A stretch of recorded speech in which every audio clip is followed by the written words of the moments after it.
Egg puff నేను ఇంట్లోనే చేసిన మస్తు వచ్చింది. ఓవెన్ లేకుండా కూడా చాలా ఈజీగా చేసుకోవచ్చు. నేను ఎప్పటినుంచో చేద్దాం అనుకున్న రెసిపీ. లేకపోతే ఈజీగా ఎగ్ పఫ్ అయితే ఇలా చేసేసుకోండి. ఒకసారి ప్రాసెస్ చూపిస్తా చూసేయండి. ఒక బౌల్లోకి 2 కప్పుల మైదా పిండి, ఉప్పు, నూనె వేసి కలుపుకోండి. కొంచెం కొంచెం వాటర్ యాడ్ చేస్తూ చపాతి ముద్దలా కలిపి పక్కన పెట్టేసుకోండి. ఇప్పుడు ఇంకో చిన్న బౌల్ తీసుకుని అందులోకి 3 స్పూన్స్ మైదా పిండి వేసుకొని కొంచెం ఆయిల్ వేసుకొని క్రీమీ టెక్స్చర్ వచ్చేలా కలిపేసుకొని పక్కన పెట్టుకోండి. దాంట్లోకి కొంచెం ఆయిల్ వేసుకొని దాంట్లోకి ఆనియన్స్ వేసి అవి మంచి మగ్గాక దాంట్లోకి పచ్చిమిర్చి, అల్లం వెల్లుల్లి పేస్ట్ వేసుకొని కలిపేసుకొని కొంచెం మగ్గాక ఉప్పు, కారం వేసి కలిపేసుకోండి మీ టేస్ట్ తగ్గట్టు. తర్వాత గరం మసాలా, ధనియాల పొడి కూడా వేసేసుకొని కలిపేసుకొని లాస్ట్ లో కొత్తిమీర వేసుకొని కలిపేసుకొని పక్కన పెట్టేసుకోండి. ఇప్పుడు మైదా పిండి కూడా మంచిగా నానిపోయి ఉంటుంది. ఇప్పుడు మీడియం బాల్స్ చేసేసుకుని చపాతీ లాగా చూపిస్తున్నట్టయితే ప్రిపేర్ చేసుకుని చపాతీని ఇలా పొడుగా చేసేసుకుని మనం ఇందాక ప్రిపేర్ చేసుకున్నాం కదా క్రీమ్, దాన్ని అయితే స్ప్రెడ్ చేసేసుకోండి. దాని మీద వేసేసి తర్వాత ఇంకో చపాతీ వేసి తర్వాత దాని మీద కూడా అలానే క్రీమ్ స్ప్రెడ్ చేసేసి మళ్ళీ ఇంకో చపాతీ వేసుకోండి.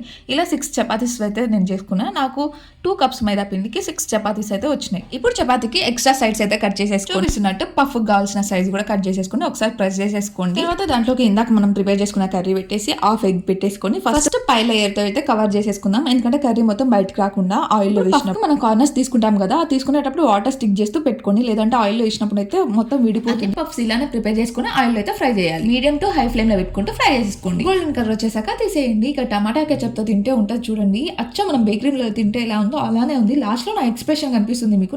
నేనే షాక్ అయినా ఎంత బాగా వచ్చినాయి అని చెప్పి. చాలా క్రిస్పీగా చాలా బయట తింటాం కన్నా ఇలా ఈజీగా ఇంట్లో చేసేసుకోవచ్చు కదా. ఓవెన్ లో పెట్టి ఎప్పుడు చేసినా ఇస్తారో మనకి తెలియదు కాబట్టి ఒకసారి ట్రై చేయండి. Thank you for watching. Subscribe. By.